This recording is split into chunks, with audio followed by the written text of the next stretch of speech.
नमस्कार दोस्तों, आप सभी का स्वागत हमारे यूट्यूब चैनल जल विद्या में। इस वीडियो में हम देखेंगे नेट जेआरएफ सोशियोलॉजी के लिए most repeated PYQ question unit wise. हमारी एक सीरीज स्टार्ट हो रही है जिसमें हम हर यूनिट से मोस्ट रिपीटेड पीवाईक्यूज कराएंगे। So let's get started.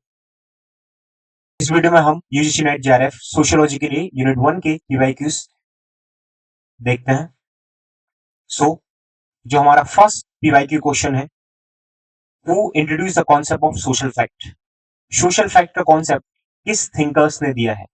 Social fact का कॉन्सेप्ट किस थिंकर्स में दिया है? Option A Karl Marx, option B Marx Weber, Emmanuel Durkheim and Herbert Spencer. Social fact के बारे में थोड़ा बताऊं तो सोशल फैक्ट मतलब वो चीजें होती हैं जो एक सोसाइटी द्वारा क्रिएट होती हैं। किसके द्वारा? सोसाइटी द्वारा क्रिएट की होती हैं, जिसमें फॉर एग्जाम्पल एक लैंग्वेज होती है, कॉमन लैंग्वेज होती है जो एक पार्टिकुलर एरिया में बोलते हैं। जैसे हम हिंदी बोलते हैं, एक पार्टिकुलर इंडिया में मोस्टली जगहों पर हिंदी बोली जाती है। सो एक एक ये सोशल फैक्ट्स है। सो सोशल फैक्ट का जो कॉन्सेप्ट है हमारे थिंकर इमानुएल डर्कheim साहब ने दिया था। हमारा जो सेकंड क्वेश्चन है, according to Durkheim social fact are, Emmanuel Durkheim के अकॉर्डिंग सोशल फैक्ट्स क्या होते हैं? सोशल फैक्ट याद रखना सोसाइटी द्वारा क्रिएट होते हैं, ना कि इंडिविजुअल द्वारा। So the option 1 is individual psychological experience होते हैं क्या? External coercive individual. Option C is क्या बायोलॉजिकल कैरेक्टरिस्टिक्स होते हैं या फिर इकोनॉमिक एक्टिविटीज होते हैं। तो अभी देखा कि सोशल फैक्ट क्या होते हैं, सोसाइटी द्वारा क्रिएट किए हुई चीजें होती हैं। ये हमको इमानुएल डर्कheim द्वारा एक्सप्लेन किया गया था। सो the answer is external and coercive to individual. They are not created by individual, it is created by society. They are external to individual. हमारा जो ऑप्शन है, option B external and coercive to individual. हमारा next question, question number 3, वो formulated the law of 3 stages. किस thinkers ने 3 stages जो law था उसके बारे में बात करी थी? ये लॉ 3 स्टेजेस लॉ मतलब कि एक ह्यूमन की थिंकिंग किस तरीके से डेवलप हुई है, ह्यूमन की जो थिंकिंग है किस तरीके से डेवलप हुई है। तो जो हमारी 3 स्टेजेस है वो किस थिंकर द्वारा बताई गई थी? पहला ऑप्शन कार्ल मार्क्स या अगस्ट कॉम्टे, मार्क्स वेबर या फिर Herbert Spencer. So the right answer is August Comte. जो हमारे अगस्त कॉम्टे थे उन्होंने 3 लॉ स्टेजेस की बात करी थी। जो पहला था थियोलॉजिकल, थियोलॉजिकल स्टेज थी जहां पर लोग मोस्टली मैजिक की बात करते थे कि सब कुछ मैजिक गॉड के द्वारा क्रिएट की हुई चीजें हैं। उसके बाद मेटाफिजिकल, जहां पर एक मिडिल पाथ आ गया था कि यहाँ पर लोग रिलीजन की बात तो करते थे, उसके साथ साथ थोड़ा लॉजिकल चीजें भी सोचने लगे थे। And third stage is positive stage, जहां पर मोस्टली फैक्ट द्वारा, पॉजिटिव थिंकिंग द्वारा चीजें की जाती हैं। सो जो हमारा लॉ ऑफ 3 स्टेजेस है वो अगस्त कॉम्टे द्वारा दिया गया था। हमारा next question, according to Comte the final stage of intellectual development, जो हमारे अगस्त कॉम्टे थे उनके द्वारा जो फाइनल इंटेलेक्चुअल डेवलपमेंट था वो क्या था? पहला ऑप्शन थियोलॉजिकल, मेटाफिजिकल, पॉजिटिव या फिर रेशनल। 3 स्टेजेस दिए थे। पहला जो था वो थियोलॉजिकल, दूसरा metaphysical and the last one is positive. जो हमारा last stage of intellectual development था वो क्या था? पॉजिटिव। क्या था? पॉजिटिव, जिसमें हम मोस्टली फैक्ट की बात करते हैं, उसके साथ साथ ऑब्जर्वेशन तरीके से क्या हम जो चीजें किस तरीके से हमने ऑब्जर्वेशन से जो भी चीजें एनालाइज करी हैं वो हमारा third stage of intellectual development जो दिया था अगस्त कॉम्टे ने, पॉजिटिविज्म या पॉजिटिव।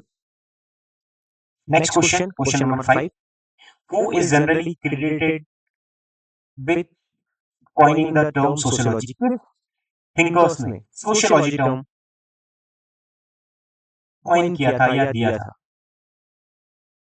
इमाइल डर्कहाइम, स्पेंसर, अगस्त कॉम्टे या फिर कार्ल मार्क्स? जो हमारा सोशियोलॉजी टर्म था वो अगस्त कॉम्टे द्वारा दिया गया था। अगस्त कॉम्टे जिन्होंने सोशियोलॉजी एज अ साइंस हम पढ़ेंगे या सोसाइटी, जिन्होंने सोशियोलॉजी टर्म कॉइन किया था August Comte. Next question, question number 6, mechanical solidity is primary based on. जो हमारी मैकेनिकल सॉलिडिटी है वो हमारे थिंकर इमाइल डर्कहाइम द्वारा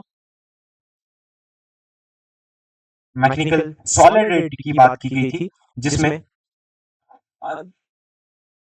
मैकेनिकल सॉलिडिटी में हम वो चीजें पढ़ते हैं जैसे कि जब शेयर्ड बिलीफ जब होते हैं, डर्कहाइम में बताया जब शेयर्ड बिलीफ होते हैं तब मैकेनिकल सॉलिडिटी देखने को मिलती है। So the answer is similarity among individual. जब सिमिलैरिटी होती है लोगों के बीच में, शेयर्ड बिलीफ होते हैं, वैल्यूज होती हैं, so the answer is C, similarity among individual. Mechanical solidity shared belief होती हैं, वैल्यूज होती हैं, सिमिलर वे ऑफ लाइफ, एक पर्टिकुलर, जैसे मैकेनिकल सॉलिडिटी को हम ट्रेडिशनल सोसाइटी में देखते हैं। कहाँ देखते हैं? ट्रेडिशनल सोसाइटी में देखते हैं। So mechanical solidity email Durkheim जिन्होंने कॉन्सेप्ट दिया था, जिसमें बात की गई थी कि जहां पर सिमिलर थिंकिंग होती है या सिमिलर चीजें होती हैं वो मैकेनिकल सॉलिडिटी, जहां पर हमको ट्रेडिशनल सोसाइटी में हमको ये देखने को मिलती है मैकेनिकल सॉलिडिटी। हमारा next question, organic solidity, mechanical solidity and organic solidity both are given by Emile Durkheim. Emile जो हमारा क्वेश्चन है, organic solidity developed mainly because of, किस तरीके से हमारी ऑर्गेनिक सॉलिडिटी डेवलप हुई है? रिचुअल, रिलीजियस रिचुअल्स के कारण, डिवीजन ऑफ लेबर के कारण, या फिर किंगशिप रिलेशन के कारण, या फिर पॉलिटिकल अथॉरिटी के कारण। सो जो हमारी ऑर्गेनिक सॉलिडिटी डेवलप हुई है वो मेनली डिवीजन ऑफ लेबर के द्वारा हुई है। तो the answer is division of labour. हमारा next question, question number 8, which type of suicide is associated with weak social integration? जो हमारा सुसाइड कॉन्सेप्ट था वो इमाइल डर्कहाइम साहब ने दिया था, जिन्होंने 4 रीजंस बताए थे जिसके कारण सुसाइड होता है एक समाज में या एक सोसाइटी में। तो जहां पर वीक सोशल इंटीग्रेशन होता है वो किस टाइप का सुसाइड है? तो फर्स्ट एल्ट्रिस्टिक, फैटलिस्टिक, इगोइस्टिक या फिर एनोमिक। सो आप याद रखना, जो हमारा ईगोइस्टिक सुसाइड है जहां पर इंडिविजुअल को ज्यादा समाज से कुछ लेना देना नहीं होता या वो आइसोलेटेड होता है। So the answer is answer C, I egoistic या isolation. So the answer is C, egoistic. जहां पर ईगोइस्टिक में समाज से इंसान ज्यादा जुड़ाव नहीं रखता है। फॉर एग्जाम्पल, एक इंडिविजुअल जो 30 प्लस एज का है एंड स्टिल अनमैरिड है, वो इस कैटेगरी में आता है जहां पर वो अपने आप को आइसोलेटेड महसूस करता है। Now the next question is anomic suicide. Anomic suicide is associated with, किससे एसोसिएटेड? हमारे जो एनोमिक सुसाइड है वो किससे एसोसिएटेड है? एक्सेसिव इंट्रीगेशन होता है, या फिर breakdown of normal regulation, excessive religious control, या फिर स्ट्रॉन्ग कलेक्टिव कॉन्साइंस। सो जब ब्रेकडाउन होता है नॉर्मल रेगुलेशंस का तब एनोमिक सुसाइड लोग करते हैं। So the breakdown of performative regulation. 4 suicide बताए थे, egoistic, altruistic and fatalistic, anomic. These are the 4 suicide that has been given by Emile Durkheim. So this is one of the important Emile Durkheim जिन्होंने 4 types of suicide बताए थे, one of the important for NET JRF exams. हमारा next question, question number 10, who wrote the division of labour in society. जो questions आते हैं mostly वो unit 1 से या तो बुक से आते हैं या थिंकर्स की थ्योरी से आते हैं, उनकी कॉन्सेप्ट या थिंकर्स की थ्योरी या उनकी बुक से क्वेश्चन मोस्टली देखने को मिलते हैं। So who wrote the division of labour in society, किस थिंकर ने जो हमारी बुक है division of labour in the society लिखी। So the option is 1, option A is Karl Marx, Marx Weber, Emile Durkheim या फिर टालकोट पार्सन। सो the right answer is Emile Durkheim has wrote the book Division of Labor in Society। बहुत बार ये questions repeat हुआ है, सो remember that. Emile Durkheim जिन्होंने division of labour in society book लिखी थी। Now next question is question number 11। According two marks the history of society is fundamentally the history of, जो हमारा question है question number 11, ये associated है हमारे Karl marks से, जिनमें पूछा गया था कि जो हिस्ट्री ऑफ सोसाइटी है फंडामेंटली किस हिस्ट्री ऑफ सोसाइटी की बात करती है। रिलीजन डेवलपमेंट की बात करती है, क्लास स्ट्रगल की बात करती है, साइंटिफिक डेवलपमेंट की बात करती है, या फिर जो हमारा पॉलिटिकल इंस्टीट्यूशन है उसकी बात करती है। एक बात याद रखना, जो हमारे कार्ल मार्क्स से मोस्टली ये इकोनॉमिक बेसिस पे हर चीज को एक्सप्लेन करते थे, एंड इनका वन ऑफ द इम्पोर्टेंट एक कॉन्सेप्ट था क्लास स्ट्रगल। सो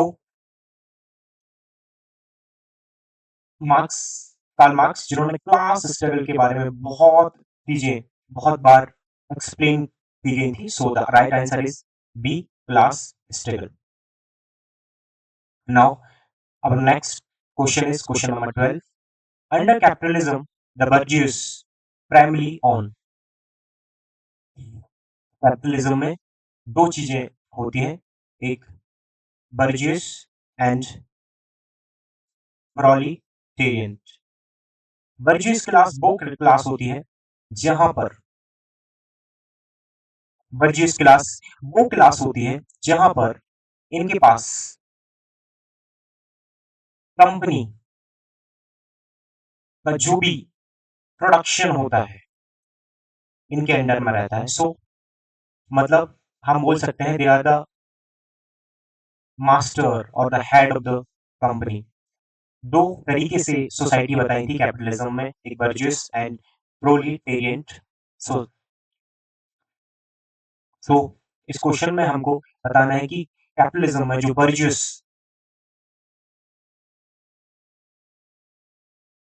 है वो किससे रिलेटेड है, या लेबर पावर से है, मींस ऑफ प्रोडक्शन से रिलेटेड है, रिलीजियस इंस्टीट्यूशन से रिलेटेड है, या फिर पॉलिटिकल पार्टी से रिलेटेड है। सो मैंने अभी बताया जो हमारे बर्जियस हैं वो मोस्टली कंपनी के हेड होते हैं।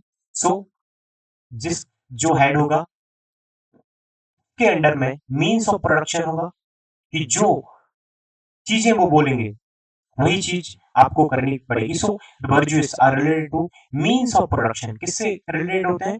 मींस ऑफ प्रोडक्शन से। So the answer is B, means of production. The capitalist, the bourgeois are those class जो कंट्रोल करती हैं फैक्ट्रीज को, मशीन्स को, कैपिटल को, या अदर मींस ऑफ प्रोडक्शन को जो कंट्रोल करते हैं उनको बोलते हैं bourgeois. So remember that. Now our next question is question number 13। The proletariat primary sells, अभी मैंने बताया जो हमारे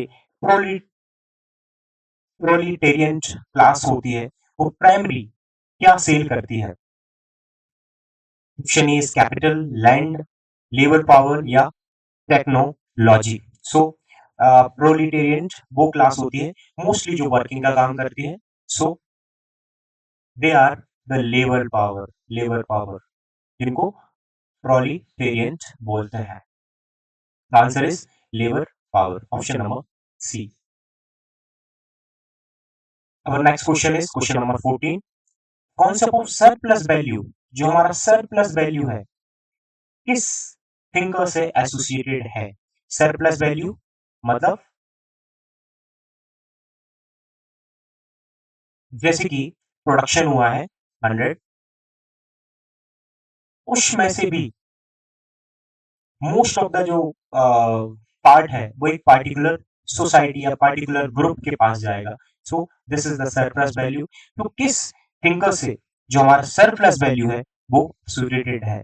सो एक बात याद रखना, इकोनॉमी की बात हुई है सरप्लस वैल्यू। सो इकोनॉमी की बात सबसे ज्यादा किसने करी है? हर चीज को इकोनॉमी के बेसिस पे कौन देखता था? हमारे Karl Marx. So the answer is answer C, Karl Marx, जिन्होंने सरप्लस वैल्यू की बात की हुई है। The answer is Karl Marx. Question number 15। Karl Marx concept of alienation refers to the workers separated from। Alienation मतलब कि आप एक पार्टिकुलर जगह काम तो कर रहे हो बट आपको एक ऐसा महसूस हो रहा है कि मैं उस पार्टिकुलर जगह का मेंबर नहीं हूं, पर्टिकुलर जगह का एक एक मेंबर नहीं हूं, कि आई फील आइसोलेटेड, मुझे एक अकेलापन सा महसूस होता है। सो जो एलिनेशन का कॉन्सेप्ट है refers to the worker associated separated from। option 1 is product of labor, option B production process, other worker, capital process या फिर ऑल ऑफ द अबव। जो हमारा वर्किंग क्लास है वो एलिनेट किस किस तरीके से होता है? ये एलिनेशन का कॉन्सेप्ट हमारे इमाइल डर्कहाइम दिया था, जिन्होंने वर्कर्स को किस तरीके से एलिनेट होते हैं while while doing the work in the company और इन अ फैक्ट्री। तो जब एक वर्कर काम करता है तो वो एलिनेशन का जब कॉन्सेप्ट दिया था इमाइल डर्कहाइम ने, इन्होंने बताया था कि प्रोडक्ट प्रोसेस एंड जो हमारी फॉलो वर्कर हैं उनके साथ भी एलिनेट महसूस करते हैं कौन? हमारे workers. So product option 1, option B is production process, option C is other workers, human potential and all of the above। So the right answer is option number E, all of the above। जो हमारे workers हैं वो product से भी एलिनेट होते हैं, process से भी एलिनेट महसूस करते हैं, हमारे जो उनकी जो फॉलो वर्कर हैं, जो उनके साथ काम करने वाले कर्मचारी हैं, उनके साथ भी वो एलिनेट महसूस करते हैं। So alienation is concept given by Marx. So remember this. So the answer is E, all of the above। Now, our next question is question number 16। false consciousness, जो हमारा false consciousness है, refers to, हम किस को false consciousness कहेंगे?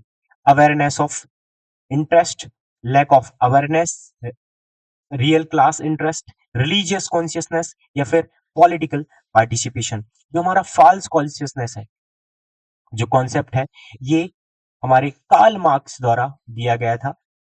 Remember that उन्होंने false consciousness में बताया था कि जब हमारे पास लैक ऑफ अवेयरनेस होती है किसी भी चीज की तो हम उस चीज के अगेंस्ट बोल नहीं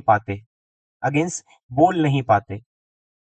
सो false consciousness is refers to option 1 awareness of class interest, option B lack of awareness of real class interest, option C religious consciousness, या option D political participation. So the right answer is option number B lack of awareness. जब lack of awareness होती है among the class तो उसको हम क्या बोलते हैं false consciousness, और इसका अपोजिट क्या बोलते हैं ट्रू कॉन्शियसनेस, जब होता है जब हम अवेयर हो जाते हैं किसी भी चीज के बारे में. So false consciousness, this concept is given by Karl Marx, जहां पर लोग अवेयर नहीं होते अपने राइट्स के लिए, फिर वो अपने साथ जो भी अत्याचार होते हैं उनके अगेंस्ट कुछ बोल नहीं पाते. So the right answer is option number B lack of awareness of real interest. Now, our next question is question number 17. The base and superstructure framework is associated with. जो हमारा बेस और superstructure है किस thinker से associated है? तो the option is Max Weber, Karl Marx, Emile Durkheim या Simmel. सो बहुत सारे कॉन्सेप्ट लाइक जो हमारे कार्ल मार्क्स हैं जिन्होंने इकोनॉमी के बेसिस पे बहुत सारे कॉन्सेप्ट दिए हैं, उसके साथ साथ कॉन्शियसनेस जो हमने अभी पढ़ा, फॉल्स कॉन्शियसनेस भी क्वेश्चंस जो हमारा कॉन्सेप्ट है कार्ल मार्क्स द्वारा दिया गया था. उसके साथ साथ तुमने अभी देखा कि कार्ल मार्क्स मोस्टली किस चीज की बात करता है, इकोनॉमी के बेसिस पे हर चीज को देखते हैं. सो जो हमारा बेस एंड सुपर स्ट्रक्चर है वो भी किसके द्वारा दिया गया है? Karl Marx. किसके द्वारा दिया गया है? Karl Marx. So remember that. Question number 18. Which of the following is associated with Marx theory? Karl Marx की थ्योरी से कि कौन सा ऑप्शंस रिलेटेड है, एसोसिएटेड है? Option 1 historical materialism. क्या हिस्टोरिकल मटेरियलिज्म की कार्ल मार्क्स ने बात करी थी? वॉस्टेहन, सोशल फैक्ट या फिर कलेक्टिव कॉन्शियसनेस? नाउ हमारे कार्ल मार्क्स जो है वो मोस्टली किस चीज से रिलेटेड है? इकोनॉमी. एंड मटेरियलिस्टिक चीज भी किस चीज से आती है? इकोनॉमी का एक पार्ट है.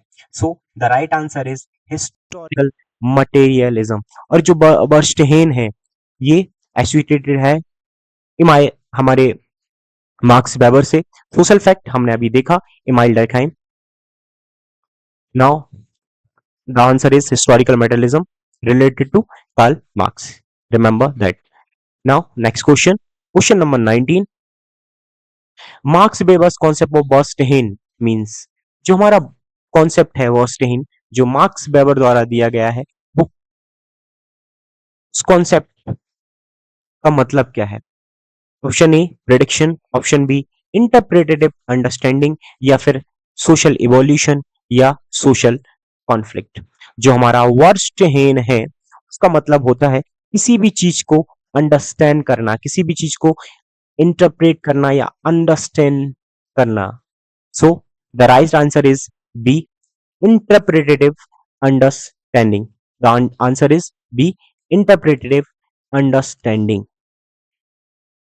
Now, our next question is question number 20. Bowers define sociology primarily as the interpretive understanding of. हमारे जो बेवर हैं इन्होंने सोशियोलॉजी को डिफाइन किया है, उन्होंने बताया है कि सोशियोलॉजी को इंटरप्रेटिव अंडरस्टैंडिंग बर्स्ट हैंड तरीके से बताया है. वो प्राइमरली किससे एसोसिएटेड है? सोशल स्ट्रक्चर से, सोशल फैक्ट से, सोशल एक्शन से या फिर सोशल इंस्टीट्यूशन से. सो हमारे जो मैक्स वेबर हैं मोस्टली इंटरप्रेटिव सोशियोलॉजी की बात करते हैं जिसमें वो बताते हैं किस तरीके से हमको सोशियोलॉजी को एक इंटरप्रेटेटिव एक अंडरस्टैंडिंग तरीके से पढ़ना चाहिए. सो वो कहते हैं कि हमको मोस्टली जो इंटरप्रेटिव अंडरस्टैंडिंग है वो एसोसिएटेड है हमारे सोशल एक्शन से. किससे? सोशल एक्शन से. So the answer is social action, option C. Now our next question is question number 21. Which is not a type of social action defined by Max Weber? किस जो हमारे option दिए हैं इनमें से कौन सा सोशल एक्शन टाइप नहीं है? So option 1 instrumental rational, value rational, factual या फिर बायोलॉजिकल। सो बात करें तो इन्होंने सोशल एक्शंस की बात करी थी मार्क्स वेबर ने, जिन्होंने बताया था कि इंस्ट्रूमेंटल रैशनल एक तरीका है सोशल एक्शन का, वैल्यू रैशनल है, वैल्यू तरीके, एक वैल्यू जो भी समाज में वैल्यू है उस तरीके से हमको उनको एक्सेप्ट करना है, उनकी वैल्यू करना है। फैक्चुअल मतलब इमोशनल तरीके से भी आपको कुछ सोशल फैक्ट्स होते हैं, ये हमारे मार्क्स वेबर ने बताए थे। सो the option is D, biological social action हमारे मार्क्स वेबर ने नहीं बताया था। सो the option is option number D. Now the next question is question number 22। Traditional action is primarily based on, जो हमारा ट्रेडिशनल एक्शन है वो किस चीज पे बेस्ड है? Option 1 is calculation, option B is habit and custom, option C is emotion, option D is scientific reasoning. So the right answer is option number B, habit and custom. So remember that. Question number 23, Max Weber's ideal type, एक ideal type दिया था Max Weber ने, वो क्या है? Option A a morally perfect society, an analytical construct, a utopian society या फिर a statistical averages. Question number 23 जिसमें हमको बताना है कि आइडियल टाइप क्या है इन ऑप्शन से। So the option is the right option is option number B, an analytical construction. इन्होंने बताया था कि हमको समाज को किस तरीके, सोसाइटी को किस तरीके से पढ़ना है, इंटरप्रेटेटिव तरीके से स्टडी करना है, या फिर वर्स्ट हैंड जो कॉन्सेप्ट दिया था, वर्स्ट हैंड अंडरस्टैंडिंग या फिर interpretative understanding. Option is option number B, an analytical construct. Now next question is question number 24, which is not one of Weber's type of legitimate authority। इन्होंने authority के type दिए थे max weber ने, तो इनमें से कौन सी हमारी लेजिटिमेट ऑथोरिटी नहीं है? First is traditional, charismatic, legal rational या फिर democratic. So the answer is answer number D, ये हमारी वेबर्स द्वारा दी हुई लेजिटिमेट ऑथोरिटी का पार्ट नहीं है। ट्रेडिशनल ऑथोरिटी, कैरिस्मेटिक ऑथोरिटी या लीगल रैशनल ऑथोरिटी, इनकी बात करते हैं कौन? मार्क्स वेबर, इनके लेजिटिमेट ऑथोरिटी में। Now next question is question number 25, bureaucracy is mostly closely associated with, किस चीज से ब्यूरोक्रेसी क्लोजली एसोसिएटेड है? First option is charismatic authority, traditional authority या फिर लीगल रैशनल ऑथोरिटी या रिलीजियस ऑथोरिटी। अब ब्यूरोक्रेसी का मतलब क्या होता है कि एक पार्टिकुलर लोग होंगे जो एक पार्टिकुलर जगह का रूल्स एंड रेगुलेशंस देखेंगे, जो ऑनेस्ट तरीके से काम करेंगे, किस तरीके से ऑनेस्ट तरीके से काम करेंगे लोगों के लिए। सो क्या करिस्मेटिक ऑथोरिटी, क्या उनकी एक ऐसी छवि होनी चाहिए जो एक लीडर की होती है? No. Traditional authority, legal rational authority या फिर religious authority? Yes, option number C, legal rational authority. इनकी लीगल तरीके से ऑथोरिटी होना चाहिए, इलीगल नहीं, लीगल तरीके से, कि आपको रूल्स एंड रेगुलेशंस जो दिए गए हैं उस तरीके से आपको पावर को एक्सरसाइज करनी है। So the option number C, legal rational authority. Now next question is question number 26, Protestant ethics and spirit of capitalism किस थिंकर्स द्वारा लिखी गई है? Option 1 Karl Marx, option B Max Weber, Emmanuel Durkheim या फिर Simmel. So the right answer is option number B. ये हमारे Marx Weber द्वारा the Protestant ethics and spirit of capitalism जो बुक है वो लिखी गई थी। Option number B. Now the next question is question number 27। Structural functionalism is mostly closely associated with, जो हमारा स्ट्रक्चरल फंक्शनलिज्म है वो किस थिंकर से एसोसिएटेड है? Option number A Albert Parson, Karl Marx, Harold Garfinkel या Michael Foucault. So the right answer is option number A Albert Parson, जो कि मोस्टली एसोसिएटेड है स्ट्रक्चर फंक्शनलिस्ट, जिनको हम स्ट्रक्चरिस्ट एंड फंक्शनलिस्ट बोलते हैं, जिन्होंने स्ट्रक्चर और फंक्शनलिस्ट तरीके से सोशियोलॉजी को स्टडी करने की बोला है या उन्होंने खुद की हुई है। So the option is right option is option number A Albert Parson, जिन्होंने स्ट्रक्चरलिस्ट एंड फंक्शनलिस्ट तरीके से सोसाइटी को स्टडी करने की बात की है। सो our next question is question number 28.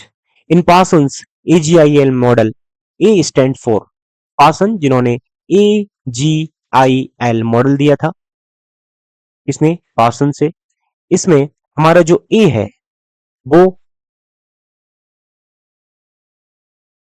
का फुल फॉर्म क्या है? A स्टैंड फॉर टॉपिक, हमारा option number 1 authority, option number B adaptation, option number C achievement या option number D action. So the right answer is adaptation, adaptation, goal attainment, integration या so option B is the right answer. Adaptation is A stand for adaptation. Now our next question is question number 29. In AGIL model, G stand for, जो हमारा G stand है, G जो हमारा है किसमें? AGIL model जो given by Parson, उसका G stand for option number A governance, option number B group, option number C goal attainment या फिर option number D generalization. So the right answer is option number C goal attainment is associated with G of AGIL model. Now our next question is question number 30. In Parsons AGIL model, I stand for, I is a stand for option number 1 interaction, integration, institution या फिर ideology. So the option is B integration. So these are the 30 questions. इसके बाद next video में हम देखेंगे next 30 questions for of unit 1. So thank you for watching. Please like, share and comment, and also subscribe to this channel, and also share this video to someone who is preparing for NET JRF Sociology. So thank you for watching. Thank you.